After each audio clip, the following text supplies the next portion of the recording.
বন্ধুরা, বিকেল থেকেই আজকে আকাশ একদম মেঘে ঢেকে গেছে। খুব মনে হচ্ছে জোরে বৃষ্টি আসবে। আর চারিদিকটা একদম মেঘলা। বৃষ্টি আসবে বলে সমস্ত মন্দিরে যা বাচ্চা কাচ্চা যারা খেলাধুলা করছিল সব বাড়ি চলে গেছে। কারণ এখানে কিছুদিন আগেই একটা বড় গাছের ডাল ভেঙে পড়েছিল, সেই জন্য ঝড় হলে এখন আর বাচ্চারা কেউ খেলাধুলো করে না। পুরো রাস্তাটা যেন ফাঁকা দেখা যাচ্ছে।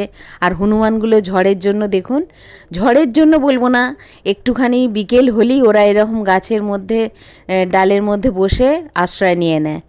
আর প্রচণ্ড আজকে হনুমান এসছে। কালকে ভোরবেলা থেকেই এরা উৎপাত করবে।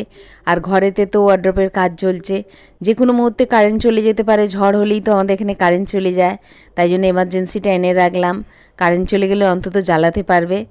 আর কেমন লাগলো ভিডিওটা বলবেন। আজকের মতো ভিডিওটা এখানেই শেষ করছি। সবাই ভালো থাকবেন, সুস্থ থাকবেন আর সকলকে ভালো রাখবেন। আবার দেখা হবে অন্য কোনো ভিডিও। শুভরাত্রির অনেক শুভেচ্ছা রইল। টাটা।